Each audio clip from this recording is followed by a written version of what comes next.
Thank you, everybody. Hey, everybody, and welcome back to the New Agenda. My name is Candace New, and I'm your host. I cannot be more excited to welcome you to my show today. We've got a couple of incredible guests, as always. That's what we do here, right?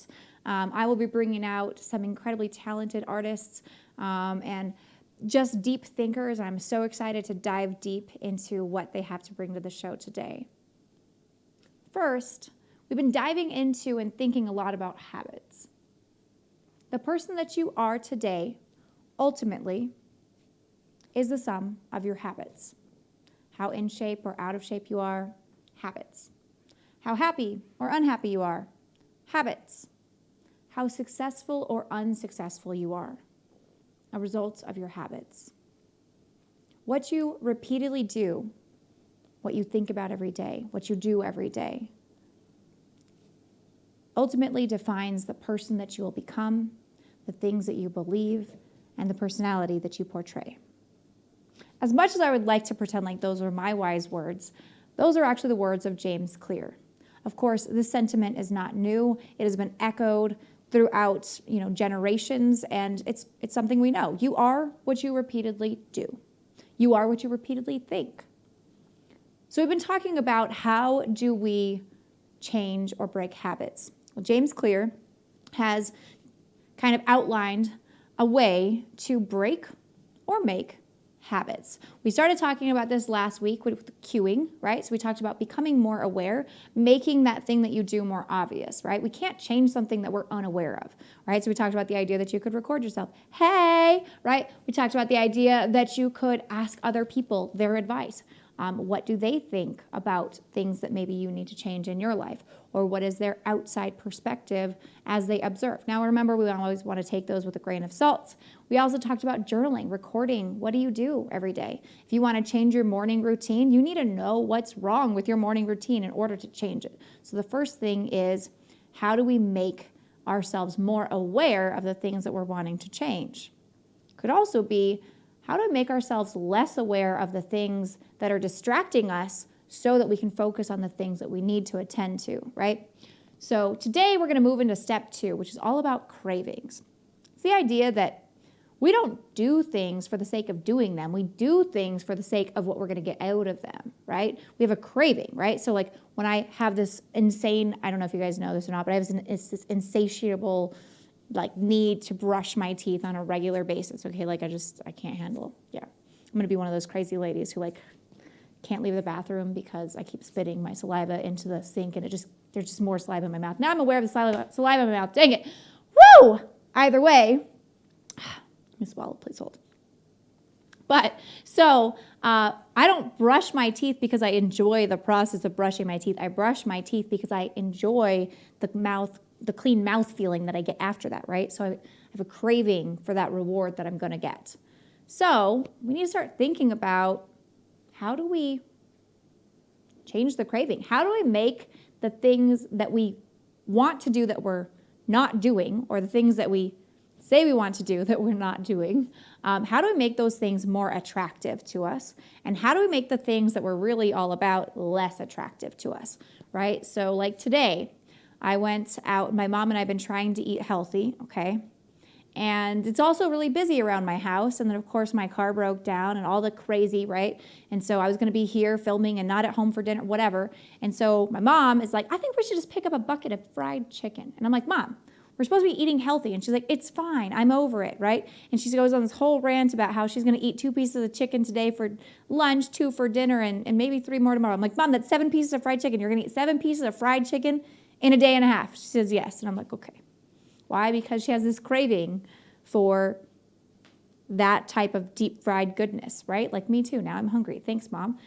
So how do we make those things less attractive to us? And how do we make those other things, the salads, more attractive to us, right? Or like the doing the work on time and not procrastinating. I don't know anything about that. But so that's what we're going to begin to focus on today, is thinking about reimagining those cravings in a way to make them either more or less attractive. How can we do that? What kind of facts can you share with yourself that will help you to maybe look at that thing a different way? So enough about that. We'll probably get into that later. I feel like my guests will have some great insight into some of this. I cannot be more excited today. I just want you to know, like, since the beginning days of my show, I have been trying to get a certain person on my show. And I don't know why this person always blows me off or whatever, and it's just too busy. But I managed to get him here today, and I'm so excited. So I'm kind of fangirling just a little bit. You should be too. If you happen to be out at the Santa Fe Film Festival this past weekend, then you probably got to do some fangirling there. But he is not a new thing. He's definitely been around for a while doing some incredible work, and I cannot be more ecstatic to invite my incredible good friend, Joe Lonesome, onto my show today. Hello, darling. I'm so excited to have you. Hey, namaste, everybody. How are you? How are you? You can sit on the couch. Awesome. So, Joe. You got the amazing. Okay, you world out there. I have to say a thing. Okay, so I actually ran into Joe on the street, and this is actually, I think I got him on my show for this reason. I think this is what happened. Hold on, I'm adjusting my wire. So I think I got him on the show for this reason. Joe happened to be hanging out outside my building, which seems creepy. And he was like, Candace, I just wanted to see if you were around. I don't know if that was true at all. But, and I was wearing, I don't know, like some sweatpants and a sweatshirt. I don't generally, She had a couple layers on, you know. She was it was out cold, there. okay? It was like winter, like legit winter the other day for a minute, right? It was like 16 degrees outside. It was polarized for sure. Yeah, and he looks at me and he goes, you look comfortable. And I was like, rugged. I know, I look rugged. Thanks, Joe. Thanks so much. Thanks so much. Looking comfortable is the new looking absolutely fabulous. And who can look comfortable and do it fabulously other than the new? Let's go. Okay. So anyways, I'm pretty sure he decided that I was like, oh, you know, Joe, I haven't had you on my show yet. I've been trying to get this down for a while. How about Monday? And he suddenly was like, yeah, I guess I'll be on your show since I just insulted you. Yeah. I had a nice cut, and I was like, hey, you know what? You are an absolute gem in the industry, and so I totally obliged to 100%, and I am absolutely honored, and I cherish every moment of us being here. Well, I really appreciate you. I know Joe's really been trying to get on here for a while, but our schedules have not matched up at this point, so I'm so glad to have you. As it doesn't in the industry. Schedules in the industry is not like mashed potatoes, guys. No. No gravy, only red chili. Let's go. Only red chili. That's right. That's 5-0 filthy. I'm not really sure what that means, so I'm just gonna sip some coffee. I'm actually having tea. I always call it coffee, but it's so funny because I'm always drinking tea on my show. Most people don't realize that I'm drinking a London Fog. It's my favorite with some almond milk. Yeah. Hey, almond milk, guys. You know. So good. All right, so Joe, I know a little bit about you, but I would love for the audience to get to know my good friend a little bit better. Can you tell me a little bit about your journey as an artist and maybe some things you've been up to? Yeah, dude, of course. You know, the journey as an artist always starts with a really aspiring moment. And it kind of starts with the low. So, you know, I grew up here as a skateboarder. Wanted to be a professional skateboarder for my entire life. Didn't have any plans to do anything else. Round about 2012, I ran into a life-altering situation. Okay. That kind of happened, and I had to pivot. So I asked myself, you know, what's fun in life? Like, what is fun? Like, I don't care about money. Like, it's not about money. Like, what is fun? I just want to continue having fun like I did on my skateboard. And I was like, you know, those little dumb videos we used to do, those little dumb, like, you know, jackass videos. Yes, you know, those were always so fun to do. And so, you know, I downloaded like a little editor, just started editing some like party videos. People started liking them, and I kind of saw the aspiration. Felt the aspiration kind of rising in me that this is something fun. One of my friends had actually passed away around that time. Yeah. I had put together a tribute video for him, and it was, you know, obviously heartbreaking for, you know, to lose a friend. Yeah. But it was really fun to put it together, to have a project that I was putting together for someone that I knew really, really well. And it was taken just with open arms and just with the most compassionate heart by his family. And they said, Joe, if it wasn't for you, nobody would have made a video like this, and we wouldn't have anything to kind of remember our son, our brother, our friend by. And so thank you so much. And it was kind of the first time that my work had touched somebody and had actually helped them. So I was like, wow, maybe I could do this. I was really into Seinfeld. Yes, oh my God. Seinfeld, Serenity Now, and all this. And so basically I was like, I kind of want to have a sitcom. Like, that'd be cool to have a sitcom. Like, that'd be just fun to do. I love that. I used to work at Costco for about 7 years before I got into the film industry. And didn't know nothing. Humble beginnings, guys. Humble beginnings for sure. Did not know anything. Costco had a tripod and a camcorder. And I was like, you know what? Maybe I have this little idea. Bought it. Had an idea in my head. Didn't know how to script write. Didn't know how to do anything. Had my friend come over. I was like, hey, let's film this. And he's like, film what? And I'm just turn on the camera. Just turn on the camera and point it at me. And at that point, I filmed a little scene of me going into a closet to get a hamper of clothes. I come out and we call it cut. I look at the playback, and you see me go into the closet, but you can't. But it's like too dark. I'm like, am I too black? What's going on here? I can't see it. He's like, maybe you need some light. What are you talking about? The windows are open. I can see it. He's like, hey, maybe you need more light. And that was it. Just those 2 words, more light. Got onto Google.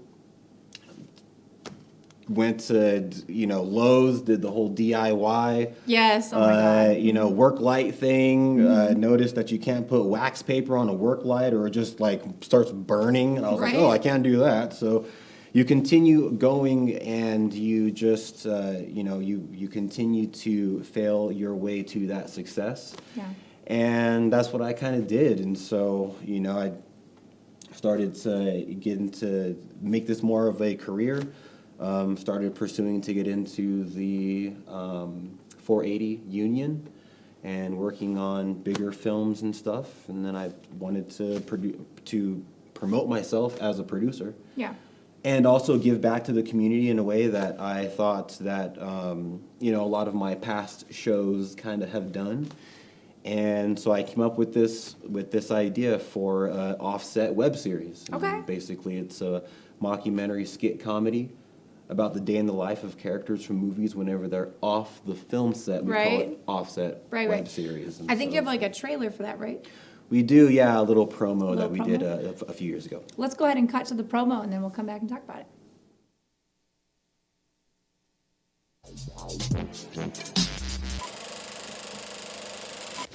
Here we go. Hey, my name is Joe. They call me G.I. Joe. G.I. for short. Cut. And I'm an indie filmmaker. Me and some friends have created a comedy web show. It's a mockumentary web series, day in the life of characters from movies whenever they're off of the film set. We call it Offset Web Series. Though it's a really funny and entertaining web series, watch the show. It's really a platform for new and beginning filmmakers to pad their portfolios, get some experience, and start their careers in the film industry. Watch the show. Bust out some sick moves. Because of the ease of the concept and the simplicity of production, we want to have this as a program for students in film schools, film colleges, and film institutions. In 2017, we completed our very first season of Offset Web Series. Yeah, man. Now in 2018, the second season was picked up by the New Mexico Film Foundation, Ballin', which made us a nonprofit. Any of your donations goes towards the production of Offset Web Series, so promote local filmmakers by donating to this community-based web show and make this a real program for people to get plugged into, to get the experience and the know-how to get your next gig. Filmmaking. I absolutely love this series, and I love what you're doing with these characters. First of all, I love the fact that you're using this as kind of a training program. Now, that was a couple years ago. You're now in season 6, right? Season 6 for 2023. We are slowly but surely setting things up to launch season 6 now. Yeah. Nice. Well, we're season 5 too, so we're just trucking along here. Yeah, having a good time. You know, it's really funny, Joe, because I didn't realize that we had such a similar story. I'm a rollerblader. I don't know if you know that. I know that now. Yes. You know that right now, or like you know that through social media and Got the interactions they're on, but definitely beginning of this year or at the end of last year. Yeah, most people don't know that about me. Yeah, so I'm a rollerblader. I was like, well, you grew up over in L.A.? Yeah, that's right, Los Altos. Los Woo, Altos, woo. guys. That's right. Yeah, and doing some street skating. I still rollerblade to this day. Okay, probably less than that. I haven't rollerbladed in like a couple of months, so I feel like It's been cold. It's cold. It's winter, bro. Like I'm sorry. She's looking absolutely fabulous in the cold. So letting you guys know that. That's right. I'm wearing no real clothes. That's great. Anyway, we're inside right now. we are. This is very true. I'm glad you're here. You're like wearing the building right now. There we go. That's exactly what happened. Yeah. But so, I started off as a rollerblader, and it was really funny. I didn't want to be a rollerblader like professionally. All of my friends, they were like, "This is all we're gonna do ever," and I'm like, "All right, but what are you gonna do for a real job?" Like, I remember having that conversation with one of my friends. Actually, his name is Jeremy Gallegos, and and I remember he was like, I don't know, maybe like 20, maybe 21, 22 at the time, and I remember him telling me that he wanted to be a director. And I remember I was going to push her, right? So I got him some cute little director's keychain or something dorky like that for his birthday or something. Yeah, you're just trying to put some shine on him somehow. Yeah. And he did end up working in the film industry doing some art department stuff, which is kind of cool. But one of the first films that I produced myself, actually, the first film that I produced myself was actually in 2003. It was following the death of a very close friend, and it was a tribute video as well. Wow. And I actually haven't really shared that because I don't talk about it too much. And I always say I started editing in high school in my high school youth group, which is true. That's how I learned how to edit. But I actually, the first film that I ever produced was a short film, and it was about the death of my friend, and it was kind of like my way of working through that process of grieving. It's a good way to work through the process is to, acknowledge that you can actually turn it into something beautiful, and, you can honor them that way. And that's kind of what I was going through too. So. Yep. And then everything from there has been kind of self-taught, like you said. I just started learning things on YouTube, or where could I pick this thing up, or how could I mess with this camera or whatever. So it's kind of cool because we've kind of followed some similar paths, so that's been interesting. The YouTube University, guys. Yes. Man, they're just handing out diplomas, one video after the next. Yes. You know what? There's some great stuff on YouTube. There's also some not great stuff on YouTube. Yeah, no. So there's that too. Anybody can make a YouTube video. That's the point, right? That's the point.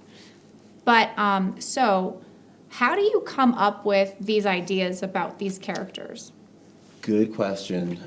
At first, so I started the show back in 2017, and at first it was just kind of in the whole formula.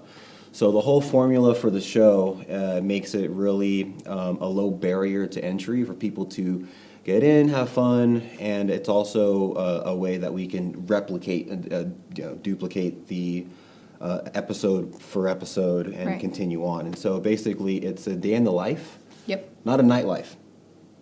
So day shooting only. Okay. I no see nights. what you're. No nights. That makes sense. We only have usually it's only 5 to 10 page scripts. Yeah. 10 is kind of pushing it. Why? Because we only shoot on a weekend, and we shoot one episode in 2 days. So basically, it's all about the workload as well. How much can new filmmakers actually get done Right. in 2 days, 8-hour days as well. So no 16-hour days. We're not doing that. Right. It's all about someone who is wanting to kind of get into, filmmaking and, do it at a high level, but at a basic and beginner, rate, which is going to be small spoonfuls, of course. But at first, it was just like, oh, what can we think of? And then after that, we got script submissions, and we started getting those in the email, and started kind of expanding it out, giving them to our producers, and then them wanting to kind of picking whichever idea that they wanted to do. I love that. That's phenomenal. So, what's your most recent episode? Most recent episode is the Lost episode, guys. The Lost episode, and that is going to be the Deadpool episode. Deadpool. Okay, I'm so telling you a amazing. It's actually not a part of any of the seasons. However, on IMDb it does say it's in season 5, but that's okay because it was actually a standalone that we did last year, Okay. and it actually came out this year. So I have to tell you a story about Deadpool, and then. Okay. So. Heard about this backstage. I'm raring to know more about it. Okay, so I went to a burlesque show this weekend. All right, me and my good friend Deidre, we went to this super fancy, like the Hispano Chamber of Commerce gala thing, which was great. So I was like super dressed up. Okay. And then Deidre brought clothes, and I apparently didn't think about that, so whatever. So I wasn't comfortable for the other event. Yeah. Right. Either way, so we got to... Still looking great. Still looking great. Yeah. So there was this burlesque show celebrating Stacia Vu's birthday, and so we went to go support. It was at the Black Cat Community Center, and we got there at about right at intermission. So we were there, and right on time to get some coffee and some snacks before the second half started, which was great. And get there, and the first second act starts, and out creeps Deadpool. Yeah, which you wouldn't expect to see in a burlesque show. Like, I'm sorry, first of all, usually it's girls. Like, I mean, whatever. Okay. But right. And so out creeps Deadpool, and he's got all these like weapons. Yeah, and like the belts and the things to hold the weapons and whatever. Okay. Utility stuff. Yeah, there we go. And this person could freaking dance, let me tell you. And he was dancing and stripping, taking off just like the belts. And I'm like, well, all right. I mean, he's wearing a leotard. Like, really, what could you expect? I did kind of notice though, like, maybe I don't know, but I'm sure I'm not the only one who noticed. Okay, but I just kind of noticed that his junk was kind of lumpy. Like, I felt really weird, like noticing that. And I'm sorry to bring it up on TV. It's actually really easy to notice with a Deadpool costume. Just let you guys know. And red is lumpy. And in theater, like, you should wear it. Like, they have like particular like cups specifically for like dancers and stuff. So like, as a person who does a lot of theater and who interacts with and directs theater, like my immediate thought was like, oh, someone should have told you to wear a cup. Anyway, so like as it continues, he takes off all of his clothes all the way down to just this little thong thing he's wearing, and it becomes very apparent that the reason why I was still have lumpy. the mask on? Yes, of course. Okay. Of course. Right. Oh, of course. It Of was like to course. hear though. He did kind of like, to hear. And so That was a little gag that we did on the episode too. Check it out. Gag up to here. Yep. was there a kiss? No, That's there would be no Spider-Man, way. Yeah, there would be Spider-Man. no way that you would want to kiss Deadpool. Deadpool whenever he had the whole Yeah. skin cancer thing going on. I mean, it's or not Yeah. really eczema thing. Correct me on that, guys.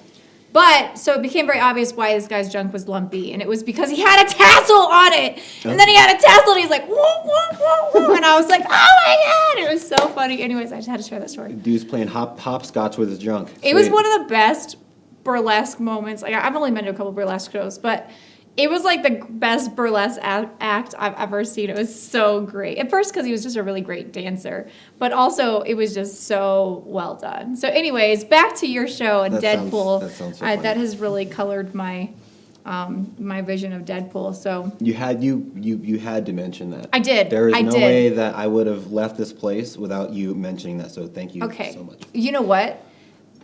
to be fair, like, I had you booked on the show before that happened to me, though, so it's not why I brought you on. I didn't bring you on the show to talk about it, in case you were wondering. Just so you know. Lie to me, please. All right, so I know that we have. First of all, the Deadpool episode is actually available. It was actually screened this past weekend at the Santa Fe Film Festival. Is that right? No, it was No, actually okay. a different episode. We had the Chewie episode, the Chewbacca episode, that was screening at the film festival. Okay. Screened on Saturday, and it was received by the audience so well. It was a nice little pressure release.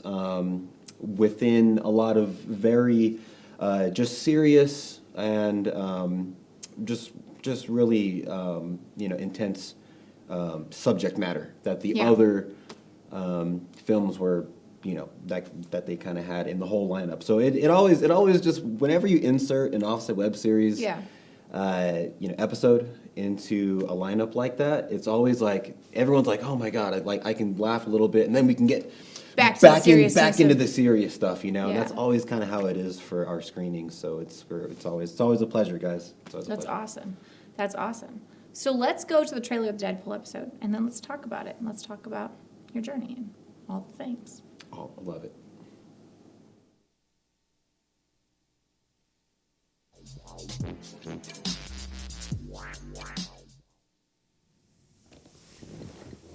Pictures up. Rolling. Dale sticks. And action. I thought this was supposed to be Offset. My emotions! Oh, hey, you're cute for a DP. You know what else DP stands for? Deadpool. Shit, I just winked. But you can't tell. Maybe I should get me a mask like Spidey from the Marvel Cinematic Universe. You know, the one with the moving mechanical eyes. Michael Myers and Jason made it work with the mask. Fuck, Freddy Krueger didn't even need a mask, and his face was just as fucked as mine. Maybe I just need to get a better agent to land me more gigs. Gotta catch 'em all, gotta catch 'em all. Anywho, where's Crafty? Where we rapping? All right, so what happens in the day of the life of Deadpool? On the episode? Yeah. I mean, what you want to share, of course. We don't want to hold. Yeah, no. It's kind of so this piece was written and directed by Alexander Allion. Oh, nice. Jr. And super awesome guy. He's an amazing actor and has a lot of skill whenever it comes to directing as well. And just an all-around just awesome dude and cool homie. But as far as it goes, he wrote it, and it kind of goes through a day in the life of Deadpool in Albuquerque, New Mexico. So it's kind of it's kind of a raunchy take on what it would be like to follow Deadpool around and have him, kind of be, comical and very cynical whenever it comes to his interactions. And so that's kind of what it's about. And, check it out. He hits on a lot of things. He gets food. He gets sushi at a restaurant by clearing it out by shooting his guns into the ceiling and getting the first spot in line. So it's just a kind of a fun little journey that is both comedic but very cynical and kind of horny as well. Okay. I love that. That. So, Joe, tell me about where you're headed next. I know you've got some other things. Offset you've been known for that, and certainly it's still your baby. But tell me a little bit about where it's going and where you're headed. Sure. So, Offset web series is heading into the 6th season once again. We are basically trying to kind of continue the the ship forward, but with a sort of a different crew at the helm. I absolutely loved, my time, being the front runner and the showrunner of Offset Web Series.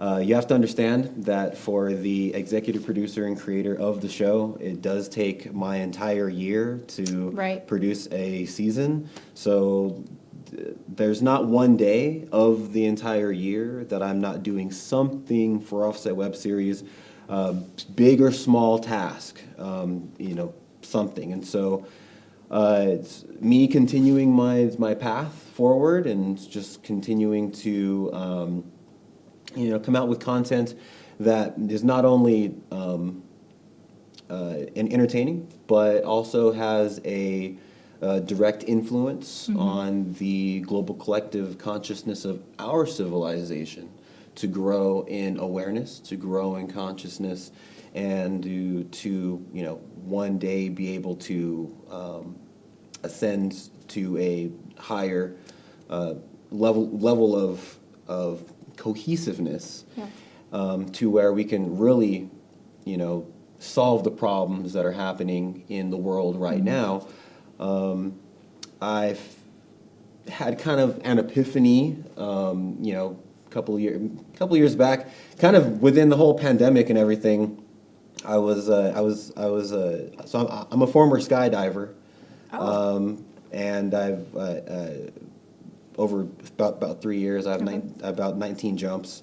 Wow. To 2020, I actually jumped during the pandemic and broke my leg. Okay. Yeah, and I had to get surgery to go to the hospital whenever it was like, don't go to the hospital. Right. Like, don't go to the hospital. Like, everyone's in the hospital, you don't want to go there. And I'm in there getting surgery. Kind of had an epiphany and kind of was like, you know what, I want to use my talent of producing. I want to use my this medium here and this message to be able to have service to others and to be able to influence once again the global collective of our civilization. And so I had a couple of ideas that I want to kind of move on.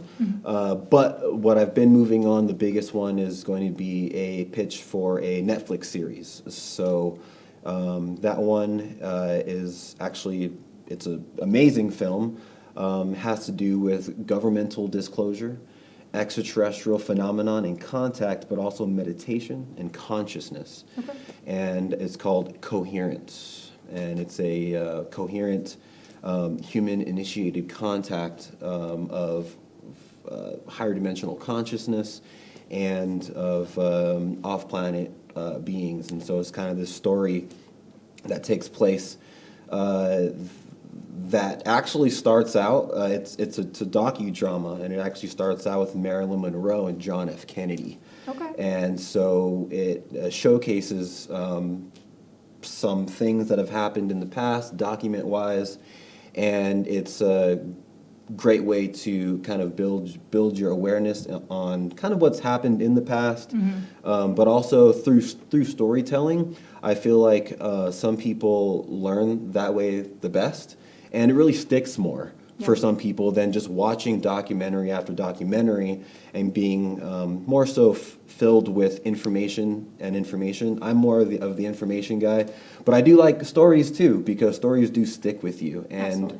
they kind of mold you. You were talking about habits, and how that kind of molds the person into ultimately what they become. Right.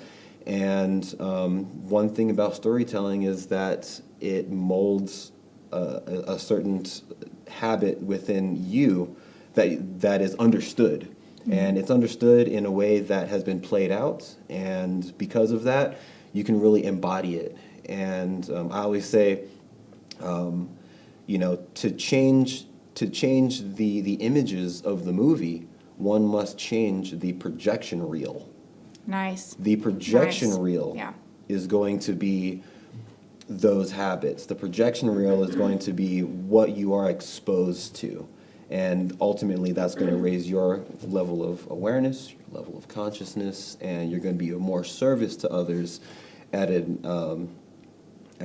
rate that is going to be very influencing, not only influencing, but you're going to have huge aspirations and huge wells to basically pull from by, just noticing that you are the one, and the one is in all. I love that. So. I actually have another guest we're going to bring on here in just a moment, who I think is also a storyteller of sorts, a songwriter, singer-songwriter, who's going to come out and join us today. And so we can continue this conversation with her. Sweet. So we're going to bring out our lovely friend, Sarah. You can move those pillows. Thanks so much. Hey, Sarah, come on out. Thanks so much for joining me today. Hi. Welcome. Thanks for being on my show. All right, you can sit there. All right, have a seat. So welcome, Sarah. So glad you're here. Thank you. Thank you for having me. Of course. So I know that you are a songwriter. Yes, ma'am, I am. Can you tell me a little bit about how you got involved in your creative journey? Well, so no one in my family is musical whatsoever. Actually, I had one uncle who played the guitar really well, and that's pretty much it. Everybody else kind of has their own thing going on. Nobody else does music. And so I thought that it would be pretty cool, to keep engaging in this passion that I had, because my grandma, she threw me into Albuquerque Girl Choir and like a bunch of different little choirs when I was young, starting out at 6. And then when I was in about, like 5th grade, I want to say, I started writing my own songs. Mm-hmm. And I mean, I still have the little journal that I still write some songs in to this day. And I still remember all the melodies and stuff because they were just engraved in my head. Like, I just, would sing it over and over and over again. And, I mean, it's what I love to do. It's all I've really known that I'm really good at. But, yeah, it's my passion. It's something that I want to keep doing for the rest of my life, really. Well, I love that. It's good stuff. Elementary school, wow. Yeah. Absolutely. So how do you draw your inspiration for the songs that you write? So, a lot of the songs I write are about, relationships, breakups, stuff like that. Even though I've never been in one, personally, I kind of take stuff that I hear from my friends' lives or my family's lives, and I kind of put that into something that they can sort of relate to, and that they, can feel like somebody is connecting with them. Like, they feel like that they're not so alone, I guess. It's just just creating different stories that other people can connect to and feel like they're seen in a way. Awesome. Well, I understand you're going to perform for us today. Yes, ma'am. All right. Well, let's go ahead and get to it. Yay.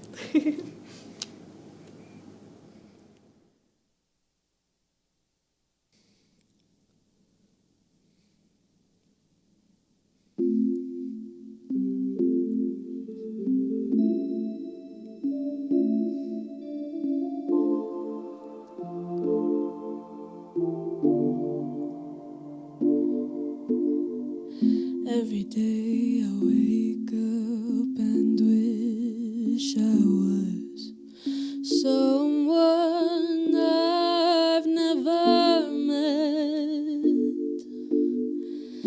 Every time I see her, I wish I was someone who looked like that. Let me tell you about a time I was talking to myself, and she told me that she was worse than everybody else.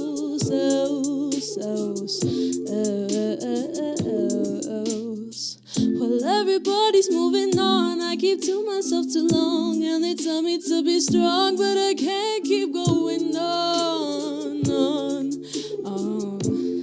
like this.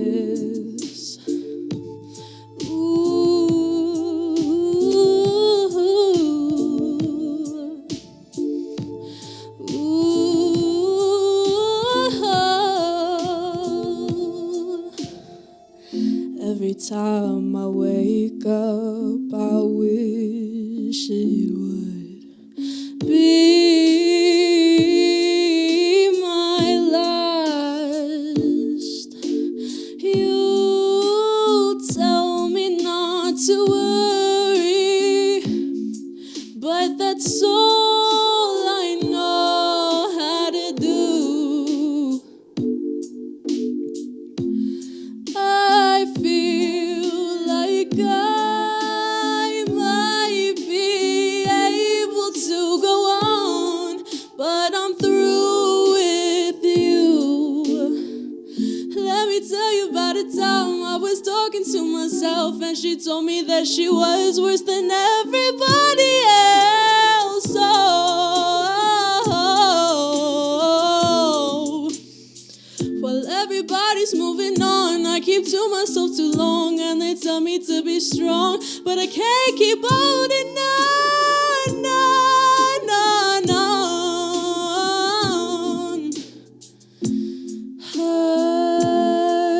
wish I was someone I've never met.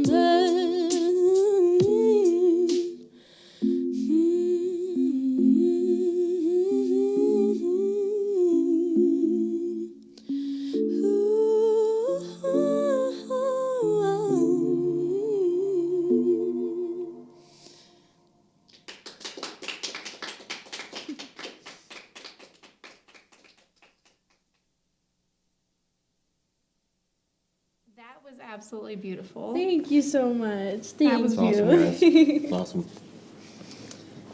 So, and you came up with that music by yourself as well. Yes, so I started producing my own songs. I literally would take my iPad with GarageBand on it, Nice. and my ukulele, and just a pair of like Apple headphones into the garage, and just record myself like playing the ukulele, and then go back and record vocals, record harmonies and stuff like that. So just sort of figuring out how to use the software. And then this Christmas I got Logic Pro, so I'm really getting into the whole producing scene, and I produce all of my music 100% myself, all the beats, all the piano, all the synths, all the lyrics and everything, the melodies, it's all me. So you're like layering all of that in. So you do like one part and then you come back and add into the next part. Yep, I have Wow. the synth, and then I go in with the bass, and then I go in with the 808s, and I go in with the little hi-tats and everything, and I then don't know what any of that is. It's all in the Fruity Loops. okay? Yes. Fruity Loops. Like the cereal. Yes. Yeah. Got it. Okay. great. Toucan salmon. Well, that is not, awesome. Not a can of fish though. It's a toucan. Not salmon. That's a bird. Yeah, Yes. that's good. I'm glad we had this chat. Me too. I love you guys. So, all right. So, how do you guys as artists build habits into your life that help you to be successful? Well, I'm still a high school student. I'm a senior in high school. And I wake up, I go to school, go to work, and then immediately I come home, just decompress, take a shower, whatever. And then I'm immediately on my laptop with my little MIDI keyboard right next to me, just on my bed until I fall asleep, basically, just trying to figure out, you just got to keep working towards it and just keep the momentum flowing. Like every single day, do a little bit of something. Like you're going to come up with something. I love that. How about you, Joe? Yeah, it's my explanation of how I come up with the habits to be successful or be an artist is very similar. It has to do with actually the law of attraction. So I was really into the law of attraction whenever I was learning about it. And basically, the law of attraction has everything to do with your habitual thoughts. Not your random thoughts, but your habitual thoughts, what you habitually think about. And so really putting things into play that are not random, but habitual is going to be a way to change your direction whenever it comes to you building anything for yourself or pushing an actual label. So see where you want to go, put that little benchmark there and continue to habitually change what you do during the day to get to that level. Right. Yeah, I definitely feel like that part of being super intentional is what drives success, right? That intentional every single day, doing it on repeat, right? And the consistency of it, right? So I feel like one of the hardest things in life is being consistent. And that is because we build habits that aren't helpful because it's easy, right? Yeah. And so it's so much easier to go home and put my feet up and relax as opposed to go home and pull out your laptop and get to work, right? But I've also found that that also, like it's something that, you know, goes against us because our nature is kind of just like relax Yeah, and just do enjoy, whatever. you know what I mean? Like whatever. What's on Netflix? But for those of us that can learn how to build our habits or break bad habits, right, and build better habits in ways that help us to be successful, what's nice is that we really are going against kind of the natural flow of where kind of the average people are sitting, right? Yeah. So it actually makes it Yeah. super easy to get ahead because everyone else is going that way. So if we're like intentionally headed in the direction of our dreams, we're going to make a lot more traction just because the sheer number of people that aren't, unfortunately, is so much bigger, right? And so you, who are so young and are exerting your habitual talent and growing that and being intentional about it, are going to have a lot of success as long as you continue in the trajectory of those goals, right? And I think that Joe and I have, you know, learned that as well in our life, that we can continue to build those habits and grow in those directions. And the more that we build those healthy habits and break down the other ones, the more successful we're going to be. So I love that. Also, having more time in your day is going to be a big one. How do you get more time in your day? You wake up earlier, and you basically get to work earlier on your goals and your habits. But if that's, you know, if that's going to be, physical, working out, or if that's going to be, writing songs, or, connecting with people, or, your next big idea, or whatever it is. I've always kind of loved to put down a good foundation for each day. Yeah. So, eating right, a good meditation practice as well, centering your mind, quieting your senses before you put them at strain once again, and then physical activity, and basically doing that in the morning whenever whenever everyone's asleep. Remember, because people they're doing the regular thing, which is getting up at 10, 11. Whenever you're up super early, you can actually do that and have that time to yourself before they start getting up and before they start needing you for every beck and call and everything. Right. So there's a really sacred time that you can build a good foundation. 5 o'clock club, guys. 5 a.m. club, guys. I mean, get on there as soon as you can, and man, you're gonna see some results for sure.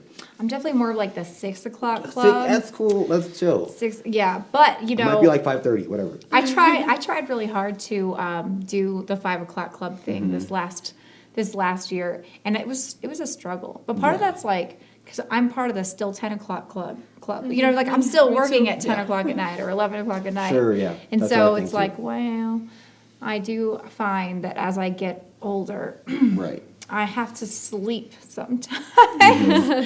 I used to do like, I would go to sleep at like 2 and wake up at 6, and that 4 hours of sleep was all I needed. But Yeah. It's also not good to get less sleep. yeah, It it seemed fine when I was younger. I was like, no, that's totally great. That's all I need, 4 hours, we're good. But now I'm like, I definitely need like a solid like 7, 8 hours You need the before full I can thing. really like, You can't sleep too much, and you shouldn't run on no sleep. yeah. So a happy medium is going to be the most healthy thing for your production. Yeah. You know what I mean? What do you think is a happy medium? Happy medium. I sleep for about 5 to 6 hours. Okay. Try to get that in. Anything I would say 4 hours is not it's not enough, and I'd say anything. I know people are gonna be able to, so 8 hours, whatever. I think 8 hours is kind of maybe a little bit too much, but that's kind of recommended for a lot of people to sleep for 8 hours. I'd say maybe anything over that is going to be a little bit too much, but it depends. I mean, were you just, were you just, playing with your dogs all day, or were you like running a freaking marathon or something, or like trying to being climb Mount productive. Everest or whatever on like no food or something, you know what I mean? So it's like it's all relative, but Right. If you can continue to kind of make it a point to go after that goal and kind of work it in. Always remember the law of impermanence. The law of impermanence. Everything that has form or shape will change and pass away. So everything that takes any type of form, thoughts are included as well, routines are included as well, will change, and then eventually will actually pass away. So nothing stays the same. And having that in mind is really helpful because it breaks you out of, well, this is never going to change. Well, these are just my hours. I can't wake up at 5. I can't have a foundation like Joe is saying or whatever because I have this job. I work like this. Right. Well, if you continue to manifest it through law of attraction and the habitual thoughts, then you will see some things open up for you and you will be able to attain that. So Right. the law of impermanence, guys, Aniche. Well, and also, I mean, yeah, your current, regular sort of day job or whatever, that thing that you're thinking that, oh, it's never going to change, it will change. And the question is whether or not you are going to have a say in how it changes, right? And so a lot of times, like we're thinking about that day job we have that's so important. It provides stability. And I mean, those things are absolutely, valid. I'm not saying they're not valid, but if you're stuck in a position that you don't want to be in and you continue to stay in that position because it just provides that stability instead of moving in a direction of your goals, then you're going to have a lot of regret, and that will be something, that job is going to change. At some point, you will retire. You will, move on from there. Exactly. And at that point in your life, you have to ask yourself, is this where I had imagined and envisioned my life being? And if not, then perhaps it's time to start taking those intentional steps in the direction of your goals. I do also want to pause and talk about very briefly the importance as well of building in time for passion, for relationships, for fun, for self-care as well, because I don't want the world to think that we're just workaholics. I mean, the nervous laugh. Work hard, play hard, guys. That's right, that's Work hard, right. play hard. So what do you do to unwrap or to unravel that's not work-related or not related to your passion? How do you refuel? Me personally, I mean, obviously music is my life. So what I'll do is, I just listen to music constantly. I'm constantly listening to new albums, new songs that are being released, like old music that I've never heard of before. That's just something that really keeps me calm and puts me in a better mindset. And I'm just able to sort of be with my thoughts, and I'm able to just sort of reflect on myself. Okay. And it's just, yeah. Love that. For me, it's a couple different things, I guess. Skateboarding has always been a passion for me, and it was always something that you could just pick up, throw down, and just roll out and just do. It's always kind of been a meditation for me as well. So just going out and clearing my mind, doing that activity is kind of one of the best things. Whenever it's cold, it kind of sucks though because you can't really go out. The other one is going to be a meditation practice, man. A meditation practice is super huge. I was telling you, I just got back from a 10-day silent meditation retreat. That was absolutely incredible, and I had a lot of breakthroughs out there and everything, a lot to come back with, a lot of new insight and just new found love for everything in existence and just everything that we are kind of interfacing and aware of. It was just so new again, because it's like you come back out into the world and it was just refreshed, you know. Yeah. But other than that, honestly, going with a friend to I went with my friend TJ just to Dirty Bourbon, you know. Right, yeah, doing I something. I don't go to Dirty Bourbon. I don't drink, anymore. And so as far as it goes, just going out and doing something completely different sometimes is a really good way to recenter yourself and kind of get back into your lane and have a lot of cherishment for what you do and for kind of the person that you've built. I love that. Yeah, I definitely, sometimes I go out on a rollerblade, especially when I really need to clear my mind. Like Sure. that has always been, the thing. Go out and hit the pavement, hit the rails, and then Rails, nice. Yep, some rails. That's right. And then definitely spending some time with people that inspire me, especially when I'm having a rough day. Like going and hanging out with with Deidre or Paul. Someone who gets me and who encourages me and also understands the crazy that we work and live and play in, right? Yeah. And then, one thing that I do every single morning, it's not quite a meditation practice. I guess it's my own, but, I sit and I have coffee and I sit in this big armchair that I have and I do what I call task listing, right? So I take a minute and I think through all of the things that need to happen that day and what are those 6 most important things. And that way I can really focus my intentions on the highest leverage items for the day. And that way, if I'm only accomplishing 6 things, at least they're the ones that have the highest leverage points. And so that's kind of what I do.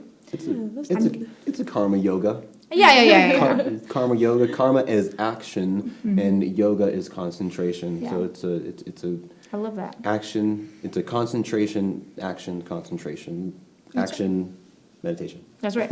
Well, guys, I have so enjoyed having you on my show today. Thank you so much for being a part of it and coming out and letting me glean some of your wisdom and your lovely talents and letting the world see and hear about that. You guys can learn more. Check us out on my website. You can get links to all of their social medias and all of that. And thanks so much for joining me. It's time for a new agenda. Peace be all. Peace be.